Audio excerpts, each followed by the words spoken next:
Hello everyone, welcome in channel. I am Sonu Kumar.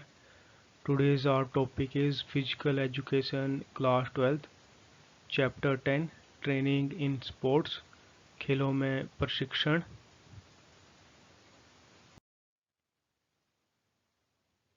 Training in sports इसमें हम करेंगे first point strength. इसमें आएगा definition, types and method of improving strength, isometric, isotonic and isokinetic. Second point है endurance, definition, type and method to develop endurance, continuous training, interval training and fartlek training. Next point है speed. इसमें हम करेंगे definition, type and method to develop speed, acceleration run and pace run. Next point है flexibility. इसमें हम करेंगे definition, type and method to improve flexibility. Next है coordinative abilities. इसमें हम करेंगे definition and types. And next है सर्किट ट्रेनिंग. इसमें हम करेंगे इंट्रोडक्शन एंड इट्स इम्पोर्टेंस. इन पॉइंट्स को हम वीडियो में डिस्कस करेंगे. फर्स्ट पॉइंट है हमारे पास स्ट्रेंथ. स्ट्रेंथ शक्ति. It is the ability to act और टू ओवरकम द रेजिस्टेंस. ये वह योग्यता है जो किसी प्रतिरोध के विरुद्ध कार्य करने में हमें हेल्प करती है.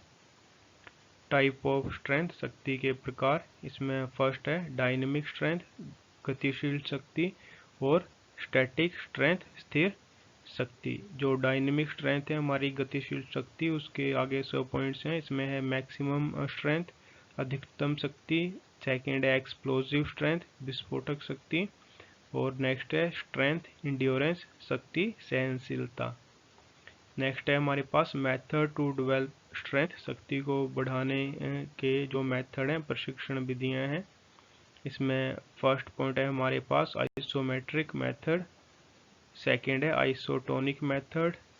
एंड नेक्स्ट है isokinetic method. Strength and its type. शक्ति और उसके प्रकार. Strength is an ability to act against a resistance. The following are its type. शक्ति एक प्रतिरोध के खिलाफ कार्य करने की क्षमता है. निम्नलिखित जो है इसके प्रकार हैं. इसमें फर्स्ट है maximum strength, ability to act a against maximum resistance. अधिकतम अवरोध के विरुद्ध कार्य करने की जो योग्यता होती है. सेकंड पॉइंट है इसमें explosive strength, ability to act against resistance with speed. अवरोध के विरुद्ध तेजी से कार्य करने की योग्यता. एंड जो थर्ड है वो है strength endurance, ability to act against resistance under condition of fatigue. अवरोध के विरुद्ध थकावट की स्थिति में भी कार्य करने की योग्यता. नेक्स्ट है मेथड फॉर डेवलपिंग स्ट्रेंथ. शक्ति विकसित करने के तरीके. और difference between isometric, isotonic and isokinetic exercise. Strength, it is the capacity of the whole body or of any of its part to extract force. शक्ति ये पूरे शरीर की या उसके किसी भी अंग को बल देने की जो है क्षमता है. There are two type of strength, dynamic and static. शक्ति दो प्रकार की होती है. इसमें जो है गतिशील शक्ति और स्थिर शक्ति. नेक्स्ट है मेथड टू डेवलप स्ट्रेंथ. शक्ति को बढ़ाने के तरीके. इसमें है फर्स्ट आइसोमेट्रिक एक्सरसाइज, आइसोटोनिक व्यायाम. आइसोटोनिक जो वर्ड है, टू वर्ड्स को मिलकर बना है, जिसमें आइसो का जो मीनिंग है वो है समान, और मीटर का जो मीनिंग है वो है लेंथ, लंबाई. हम इन एक्सरसाइज को करते हैं तो जो हमारी मांसपेशियां, मसल्स हैं, उनकी जो लेंथ है उसमें कोई ज़्यादा डिफरेंस नहीं आता है. इन जो एक्सरसाइज में किसी भी प्रकार का जो हम काम करते हैं तो वो दिखता नहीं है. फॉर एग्जांपल किसी भी जो स्ट्रॉन्ग दीवार होती है उसको पुश करना. इन जो व्यायाम हैं या एक्सरसाइज हैं उनको कहीं पर भी किया जा सकता है और बिना किसी इक्विपमेंट की हेल्प से भी इनको किया जा सकता है. और जो अगर हमें कोई इंजरी होती है, चोट लगती है, तो हम स्ट्रेंथ को जो है बनाए रखने के लिए इन व्यायामों को या एक्सरसाइज को कर सकते हैं। For example archery, weight lifting and gymnastic जो है इसके एग्जांपल हैं। Second point, isotonic exercise, isotonic व्यायाम। आइसो का मतलब जो है वो है समान, और जो टोनिक है उसका मतलब है तनाव। जो इस प्रकार की एक्सरसाइज होती हैं उसमें जो एक्टिविटी है वो मसल्स की वो दिखाई देती है। इसमें जो मसल्स है उसकी जो लेंथ है वो बढ़ती और घटती हुई हमें फील होती है, जिसे कि सेंट्रिक संकुचन और कॉन्सेंट्रिक जो संकुचन है वो कहते हैं। जैसे फॉर एग्जांपल किसी बॉल को थ्रो करना या रनिंग करना। इस प्रकार का जो संकुचन है वो ज़्यादातर खेल कूद में देखे जाते हैं। इस प्रकार के जो एक्सरसाइज हैं उनको उपकरणों के साथ तथा विदाउट उपकरणों के साथ भी जो है किया जा सकता है। इन व्यायामों में फ्लेक्सिबिलिटी तथा जो मसल्स की लेंथ है उसमें वृद्धि होती है, वो बढ़ती हैं, तथा जो खेलों में अनुकूलन के लिए भी ये हेल्पफुल होता है। नेक्स्ट है आइसोकाइनेटिक एक्सरसाइज, आइसोकाइनेटिक व्यायाम। आइसो मीन्स सेम, समान, तथा जो काइनेटिक है उसका मतलब है गति। इन जो एक्सरसाइज को 1968 में जे पेरिन ने जो है डेवलप किया था। इन एक्सरसाइज को विशिष्ट जो निर्मित मशीनों के द्वारा किया जाता है। जो हम मशीन्स को यूज़ करते हैं इन एक्सरसाइज को करने के लिए, इन व्यायामों के द्वारा मांसपेशियों की जो मसल्स की शक्ति है उसको बढ़ाया जाता है। ज़्यादातर खेल कूद में इन व्यायामों का उपयोग नहीं किया जा सकता है, पर जो जैसे कोई गेम्स होती हैं, वाटर गेम्स होती हैं, स्केटिंग या जो रस्सी के ऊपर चलने वाली गेम्स होती हैं, या जो बोटिंग होती है, उसमें जो है इस तरह की एक्सरसाइज अगर हम करते हैं तो उसका जो बेनिफिट है वो हम ले सकते हैं।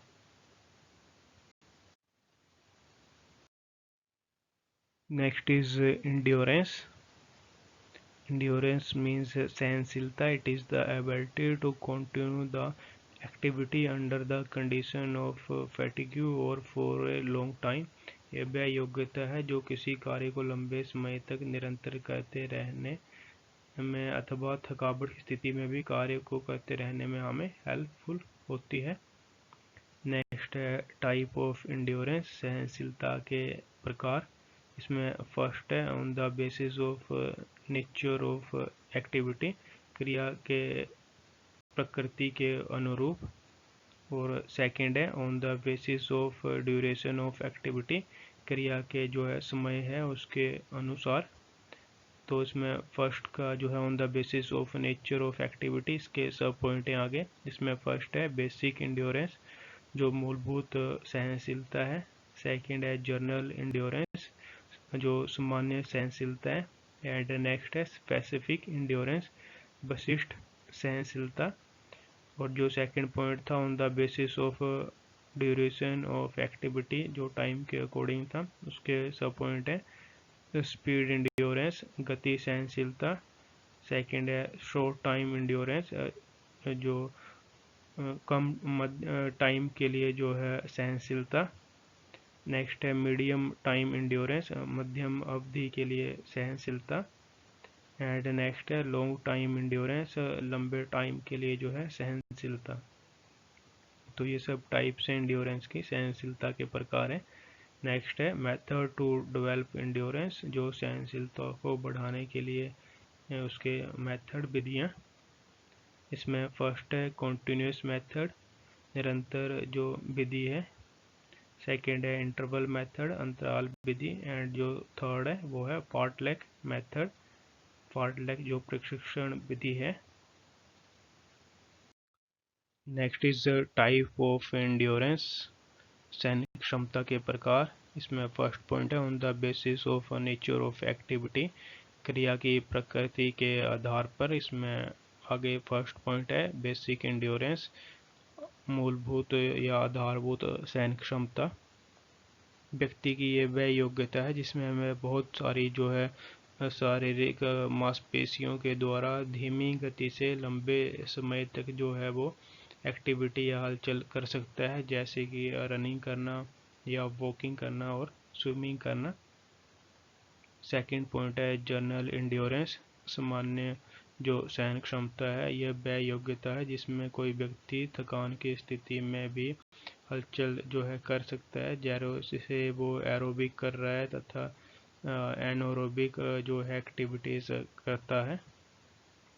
थर्ड पॉइंट है स्पेसिफिक इंड्योरेंस, विशिष्ट सहन क्षमता। ये जो है विशिष्ट खेलों में अलग अलग रूप से उपयोग किया जाता है स्पेसिफिक एंड्योरेंस को। फॉर एग्जांपल बॉक्सिंग और जो रेसलिंग होता है उसमें डिफरेंट प्रकार के जो स्किल्स होते हैं या टेक्निक्स होती हैं उसकी आवश्यकता होती है।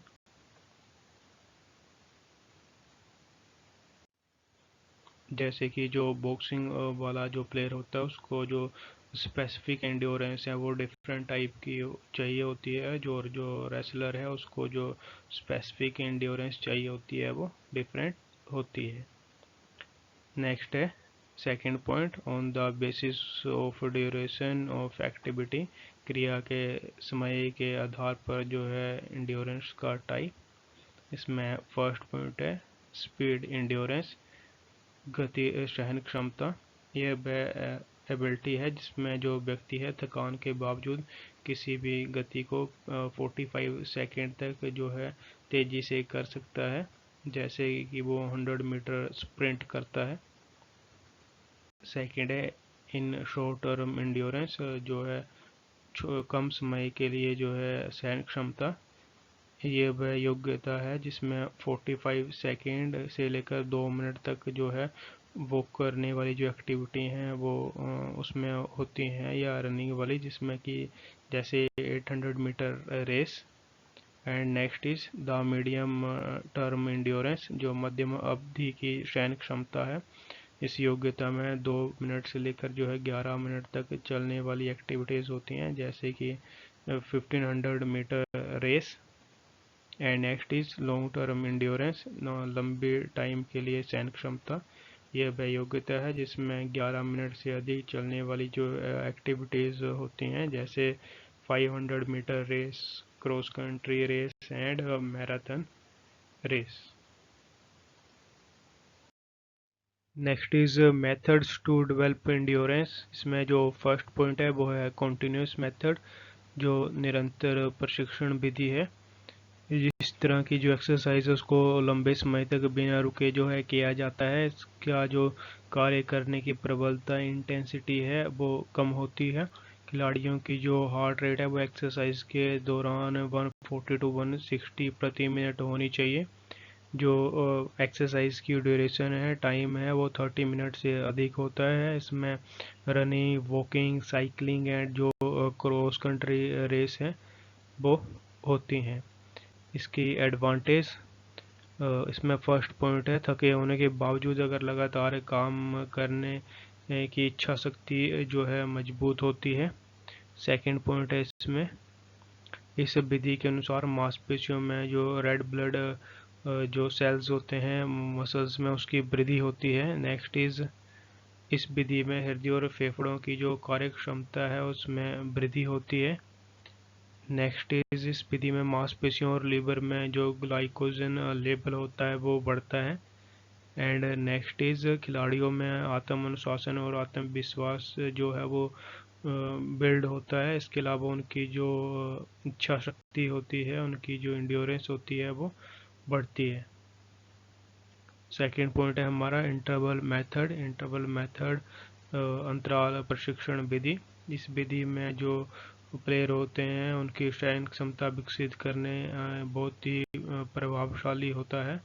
इसमें जो है बार बार दौड़ के बीच धावकों को जो है टाइम पीरियड दिया जाता है बीच में, जिससे वह पूरी तरह जो पुनर्लाभ होता है उसको वो दोबारा जो है रिकवरी पीरियड उसको वो प्राप्त कर लेते हैं। इसमें उनकी जो हार्ट रेट होती है वो 180 तक जो है पहुंच जाती है, तथा वो इसको रेस्ट के टाइम में 120 तक जो है वापस ले आते हैं।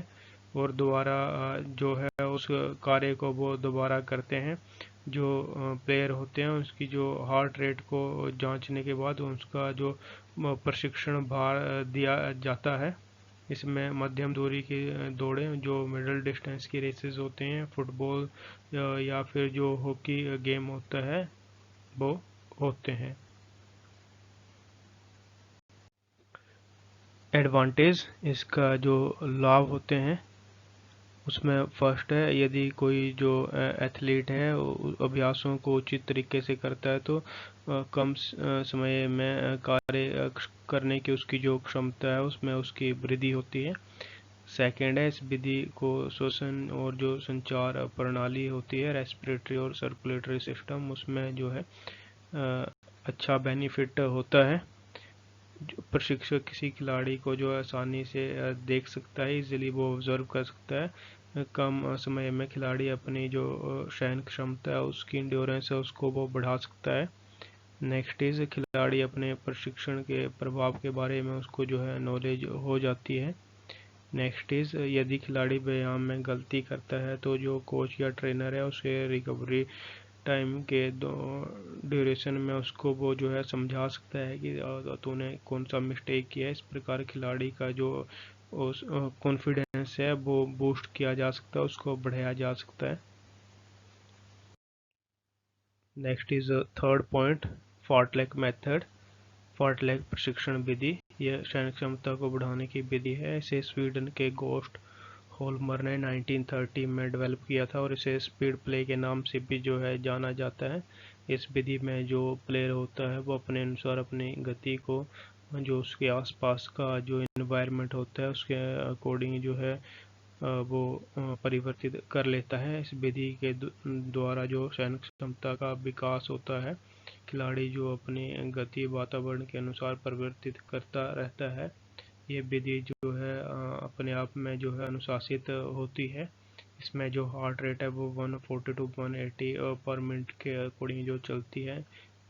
जो फार्टलेक ट्रेनिंग होती है इसमें जो दौड़ गति कम या ज़्यादा होती रहती है, मतलब उसमें कम डिस्टेंस की रेस जो या फिर लॉन्ग डिस्टेंस की जो रेस है वो होती हैं। एडवांटेज, लाभ, first is it is great test for strength and endurance. यह शक्ति और जो इंड्योरेंस है, सहन शक्ति, उसके लिए अच्छा है। सेकंड इज, ये गति और दौड़ प्रशिक्षण में सुधार करता है। नेक्स्ट इज, ये खेल के मामले में दिमाग को जो है बेहतर बनाता है। नेक्स्ट इज, ये दौड़ में तेजी लाने और थका देने में प्रतियोगी से आगे निकलने की जो क्षमता है उसको जो है बेहतर बनाता है। तो इस तरह से जो है इंड्योरेंस को इन मेथड्स के थ्रू जो है डेवलप किया जा सकता है। Next is speed. स्पीड, गति, it is the ability to do movement as quickly as possible. ये वह योग्यता है जो किसी भी क्रिया को जल्दी से जल्दी करने में जो है मदद करता है। टाइप ऑफ स्पीड, गति के प्रकार। रिएक्शन स्पीड एबिलिटी, प्रतिक्रिया जो है गति योग्यता। एक्सेलरेशन स्पीड एबिलिटी, तत्वर्ण जो है गति योग्यता। Next is locomotor speed ability, जो लोकोमोटर गति योग्यता है। नेक्स्ट इज मूवमेंट स्पीड, क्रिया गति योग्यता। And next is speed endurance, गति सहनशीलता योग्यता। Next is method to develop speed, गति को बढ़ाने के प्रकार। इसमें फर्स्ट है एक्सेलरेशन रन, तत्वर्ण दौड़ प्रशिक्षण विधि। एंड नेक्स्ट है पेस रन, इसमें पेस जो दौड़ है प्रशिक्षण विधि। Next is types of speed ability, गति की क्षमता के प्रकार। इसमें फर्स्ट पॉइंट है रिएक्शन स्पीड एबिलिटी, प्रतिक्रिया गति योग्यता। It is the ability to act against a signal, यह किसी संकेत के विरुद्ध जल्द से जल्द कार्य करने की जो है योग्यता है। सेकेंड है acceleration speed ability, it is the ability to achieve maximum speed in minimum possible time, ये अधिकतम गति की जो स्थिति है उस तक पहुंचना जल्द से जल्दी।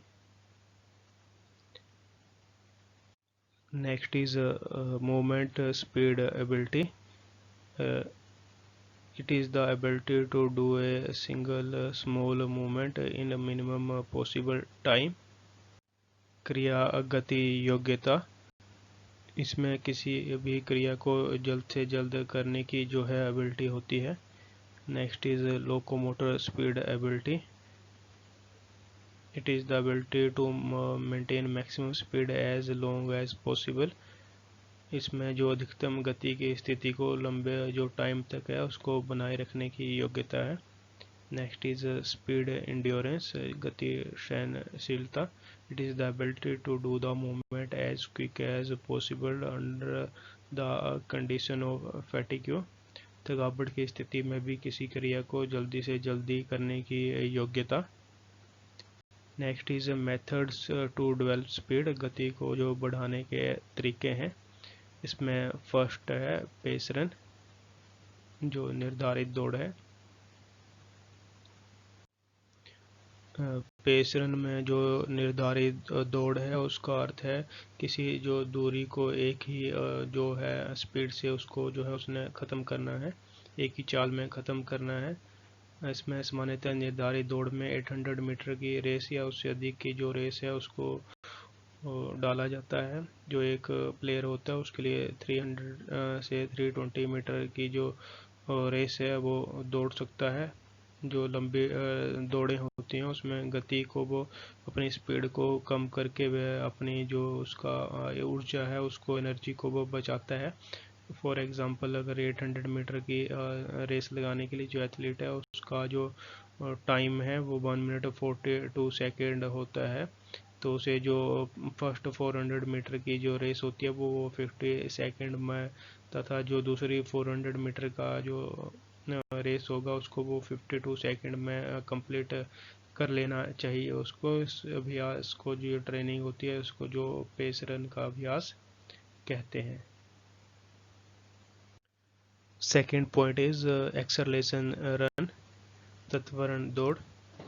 एक्सेलरेशन रन के द्वारा जो गति को विकसित किया जाता है इसमें अप्रत्यक्ष जो रूप से विस्फोटक जो टेक्निक है उसको यूज़ करते हैं। इसमें लचक, फ्लेक्सिबिलिटी और जो क्रियाशील गति है को विकसित किया जाता है। इसमें जो प्लेयर होता है या जो एथलीट होता है ये उसकी योग्यता है जिसमें वह स्थिर अवस्था में या फिर तीव्र अवस्था में उसको जो है कंप्लीट करता है।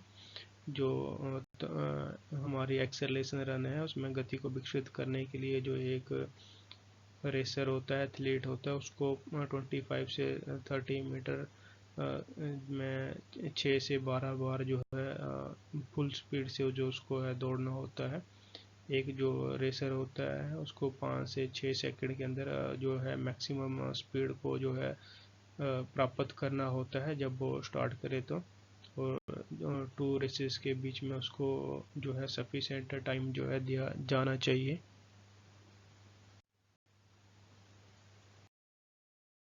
नेक्स्ट इज फ्लेक्सिबिलिटी, मीन्स लचक। It is ability to move his or her joint effectively through of full range. किसी व्यक्ति के शरीर के जोड़ों की गतियों का जो विस्तार होता है उसको लचक कहा जाता है।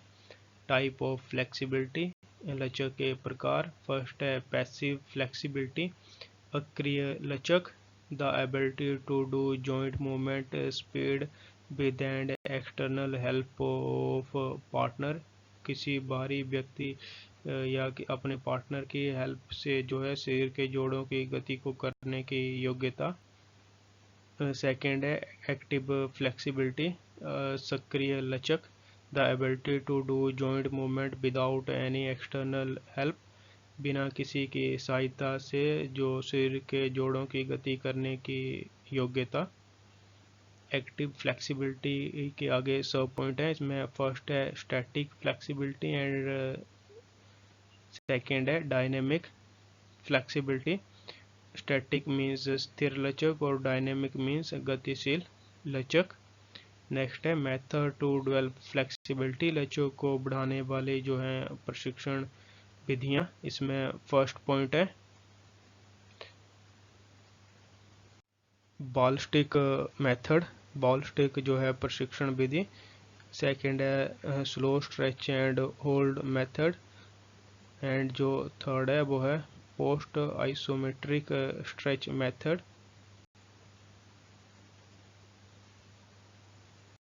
Next is type of flexibility, लचक के प्रकार।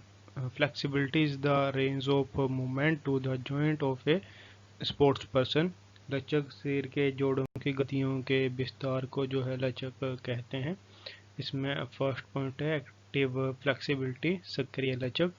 इसमें बिना किसी सहायता के शरीर के जोड़ों को अधिक दूर तक जो गति करने को सक्रिय लचक कहा जाता है, जैसे स्ट्रेच वाली एक्सरसाइज को बिना किसी की हेल्प से करना। इसमें आगे सब पॉइंट है। 1 स्टैटिक फ्लेक्सिबिलिटी, स्थिर लचक। जब कोई खिलाड़ी लेटने वाला, बैठने वाला या खड़े होने वाला एक्टिविटी करता है तभी ये जो क्रियाएं होती हैं बिल्कुल स्टेबल जो अवस्था है उसमें की जाती हैं, तो इसे जो है स्थिर लचक कहा जाता है। सेकंड है डायनेमिक फ्लेक्सिबिलिटी, गतिशील लचक। इस प्रकार की लचक की आवश्यकता हमें चलने या दौड़ते समय होती है। गतिशील लचक को खिंचाव वाले जो एक्सरसाइज है उसके द्वारा भी बढ़ाया जा सकता है। सेकंड पॉइंट है टाइप्स में पैसिव फ्लेक्सिबिलिटी, अक्रिय लचक। अक्रिय लचक शरीर की वह अयोग्यता है जिसके द्वारा बाहरी सहायता से अधिक दूरी तक जो है एक्टिविटी को किया जा सकता है, जैसे किसी सहयोगी की हेल्पर की सहायता से एक्सरसाइज जो है स्ट्रेच वाला एक्सरसाइज उसको करना। नेक्स्ट है मेथड टू डेवलप फ्लेक्सिबिलिटी, लचक को बढ़ाने वाली जो प्रशिक्षण विधियां हैं इसमें फर्स्ट है slow stretch and hold method, खिंचाव और रोकने की विधि। हम अपने जोड़ों को जो है अधिकतम सीमा तक खींचते हैं तथा पहले की स्थिति में आने से पूर्व कुछ सेकंड तक वहीं रुकते हैं। जोड़ों के खिंचाव को रोकने की स्थिति जो है 3 से 8 सेकंड तक होनी चाहिए। इस विधि का प्रयोग जो है पैसिव फ्लेक्सिबिलिटी, निष्क्रिय जो लचक है हमें सुधार के लिए किया जाता है। सेकंड है बैलिस्टिक विधि। इस विधि में खिंचाव वाले व्यायाम जो है एक्सरसाइज है उसको स्विंग करके घुमाकर किया जाता है, इसलिए उन्हें बैलिस्टिक जो है विधि कहा जाता है। इन व्यायामों को करने से पहले शरीर को गरमाना आवश्यक होता है। इन व्यायामों में स्नायुओं में अधिकतम जो खिंचाव होने के कारण चोट लगने की संभावना रहती है। इन जो एक्सरसाइज है उनको लय में किया जाता है, रिदम में। Next is post isometric stretch method. ये विधि प्रिप्योसेप्टिव न्यूरोमस्कुलर जो पेशीय संस्थान होता है, पेशीय सरलीकरण के सिद्धांत पर जो है आधारित है। अर्थात यह किसी स्नायु का अधिकतम संकुचन कुछ सेकंड के लिए किया जाता है तथा वह उसी स्थिति में 6 से 7 सेकंड तक उस खिंचाव का प्रतिरोध जो है वो सहता है। उसे पोस्ट आइसोमेट्रिक विधि कहते हैं। किसी स्नायु समूह को 8 से 10 सेकंड की अवधि तक खिंचाव देना चाहिए तथा उसे 4 से 8 बार जो है हमें रिपीट जो है करना चाहिए। नेक्स्ट इज कोऑर्डिनेटिव एबिलिटीज, समन्वय या तालमेल संबंधी योग्यताएं। Those abilities of an individual which enables the individual to do various related activities properly as well as efficiently। व्यक्ति की ऐसी योग्यता जो उसे विभिन्न गति क्रियाएं सुचारू या प्रभावशाली ढंग से करने के योग्य बनाती हैं। नेक्स्ट है टाइप ऑफ कोऑर्डिनेटिव एबिलिटीज, समन्वय क्षमताओं के प्रकार। फर्स्ट पॉइंट है इसमें ओरिएंटेशन एबिलिटी, अनुस्थापन जो है योग्यता। सेकंड है कपलिंग एबिलिटी, संयोजन योग्यता। नेक्स्ट इज रिएक्शन एबिलिटी, प्रतिक्रिया योग्यता। नेक्स्ट इज बैलेंस एबिलिटी, संतुलन योग्यता। नेक्स्ट इज रिथमिक एबिलिटी, लयात्मक योग्यता। नेक्स्ट इज अडेप्टेशन एबिलिटी, अनुकूलन योग्यता। नेक्स्ट इज डिफरेंटेशन एबिलिटी, विभेदन योग्यता। Next is coordinative abilities in sports, खेल में समन्वय क्षमता। तालमेल संबंधी योग्यताएं उन योग्यताओं को कहते हैं जिसमें कि व्यक्ति अपनी गतिविधियों को व्यापक व बैलेंस ढंग से नियंत्रित कर सकता है। खिलाड़ी इन योग्यताओं एवं जो एक्टिविटीज़ होती है उसके समूह को प्रभावशाली व अच्छे ढंग से करने में कैपेबल होते हैं। तालमेल संबंधी योग्यताएं जो है हमारा सेंट्रल नर्वस सिस्टम, केंद्रीय स्नायु संस्थान जो है उन पर डिपेंड करती है। तालमेल संबंधी जो योग्यताएं हैं निम्नलिखित प्रकार से हैं। इसमें फर्स्ट पॉइंट है differentiation ability, next is orientation ability, next is coupling ability, next is reaction and balance and rhythmic ability and adaptation ability. First point is orientation ability, स्थिति निर्धारण योग्यता। ये वह योग्यता है जब मनुष्य में समय तथा स्थान की स्थिति के अनुसार स्वयं को अनुकूल बनाने की योग्यता है। इस योग्यता का महत्व प्रत्येक जो खेल है उसमें डिफरेंट होता है। फॉर एग्जांपल जो गेम का प्लेइंग एरिया होता है वो लगभग सभी गेम का अलग अलग होता है। नेक्स्ट इज कपलिंग एबिलिटी, तालमेल योग्यता। तालमेल योग्यता जो खिलाड़ियों के शारीरिक अंगों की क्रियाओं जो मूवमेंट होती है करने की योग्यता है। फॉर एग्जांपल हैंड और आइज़ का कोऑर्डिनेशन, फुट और आइज़ का कोऑर्डिनेशन। फॉर एग्जांपल वॉलीबॉल में जो स्मैशर होता है वो बॉल को जब उसने स्मैश करना होता है तो उसके हैंड, उसका जो अपर बॉडी होता है और उसके फुट की जो एक्टिविटीज़ होती हैं उसमें वो कोऑर्डिनेशन लाकर फिर वो जो है बॉल को स्मैश करता है। नेक्स्ट इज रिएक्शन एबिलिटी, प्रतिक्रिया योग्यता वह योग्यता है जो किसी संकेत के विरुद्ध कार्य करने में मदद करती है। ये जो है 2 टाइप्स की होती है। First is simple reaction ability, साधारण प्रतिक्रिया योग्यता। यह योग्यता उन संकेतों के विरुद्ध प्रतिक्रिया करने में मदद करती है जिसका व्यक्ति को पता होता है। फॉर एग्जांपल सरल प्रतिक्रिया क्षमता, आने वाली गेंद के अनुसार जो है बल्लेबाज की जो प्रतिक्रिया योग्यता होती है। एंड जो सेकंड पॉइंट है कॉम्प्लेक्स रिएक्शन एबिलिटी, जो है जटिल प्रतिक्रिया योग्यता। ये योग्यता उन संकेतों के विरुद्ध प्रतिक्रिया करने में मदद करती है जिनकी जानकारी व्यक्ति को नहीं होती है। फॉर एग्जांपल अज्ञात संगीत के अनुसार जो है एरोबिक जो है एक्सरसाइज करना। सर्किट ट्रेनिंग या परिधि प्रशिक्षण। Circuit training is a specific method of training which is used to develop physical fitness. In the circuit training, all the exercises are performed in circuit without any break. परिधि प्रशिक्षण एक विशिष्ट प्रशिक्षण विधि है। इसका इस्तेमाल शारीरिक जो पुष्टि होती है उसके स्तर को बढ़ाने के लिए किया जाता है। इस विधि में सभी स्टेशन पर जो है एक्सरसाइज को बिना रुके एक ही सर्किट के रूप में जो है पूरा करना होता है। रूल ऑफ सर्किट ट्रेनिंग, परिधि प्रशिक्षण के नियम। First is number of station can be from 6 to 10। जो कुल उसमें स्टेशन होते हैं सर्किट ट्रेनिंग में वो 6 से 10 के बीच जो उसकी संख्या होती है। Next is same exercise will not be repeated at 2 station. 2 स्टेशनों पर जो भी एक्सरसाइज करनी है तो वो सेम जो है रिपीट नहीं होनी चाहिए। Next is same body part not be repeated at 2 station. कोई भी एक बॉडी पार्ट का अगर एक्सरसाइज हो जाता है तो उसको दूसरी बार किसी दूसरे स्टेशन पर जो है रिपीट नहीं करना है। Next is distance between 2 station should be optimum. 2 स्टेशनों के बीच में जो है उचित दूरी होनी चाहिए। Next is duration, repetition should be according to the fitness level of an individual. जो भी खिलाड़ी ट्रेनिंग कर रहा होगा उसकी जो फिटनेस है उसके अकॉर्डिंग ही उसके सर्किट ट्रेनिंग का जो ड्यूरेशन और रिपीटेशन होगा उसके अकॉर्डिंग होना चाहिए। Next is free hand exercise will be performed for circuit training. बिना उपकरणों के लिए जाने वाले व्यायामों का जो है चयन अधिक होना चाहिए। Next is no recovery between two station, 12 minute recovery between two circuits. दो स्टेशनों के बीच में रिकवरी टाइम जो है नहीं होना चाहिए, और दो जो सर्किट होंगे उसके बीच में 12 मिनट का जो रिकवरी टाइम है वो होना चाहिए।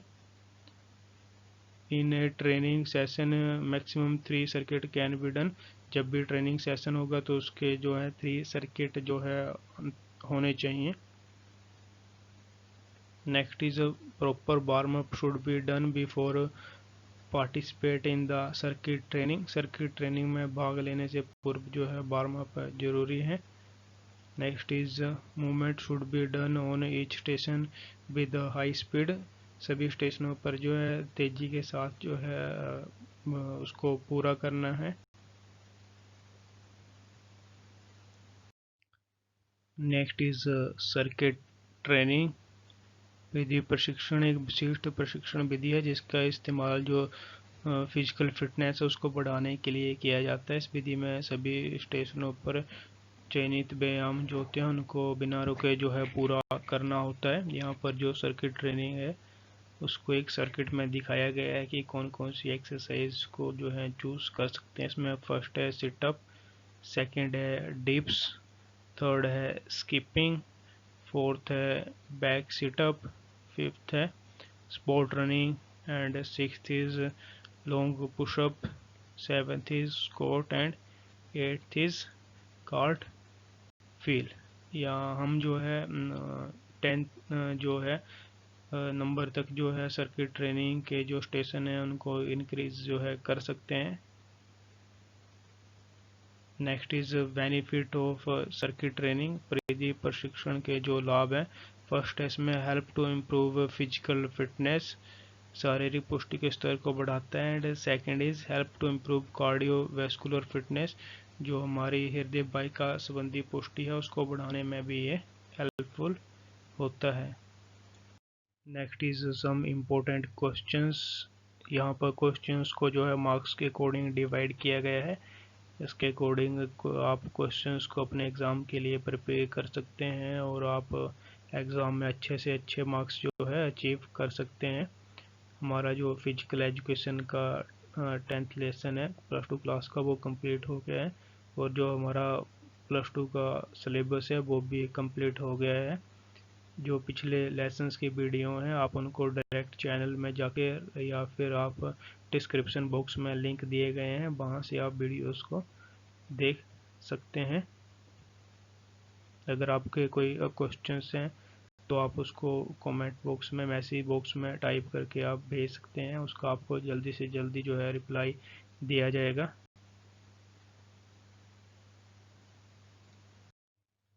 Thank you for watching. Don't forget to subscribe the channel, like and share the video. अगर आपका 12th क्लास का जो फिजिकल एजुकेशन से रिलेटेड सिलेबस है उसके लिए अगर आपकी कोई इंक्वायरी है या आपका कोई क्वेश्चन है तो आप उसको वीडियो का जो मैसेज बॉक्स है वहाँ पर टाइप कर सकते हैं कमेंट बॉक्स में।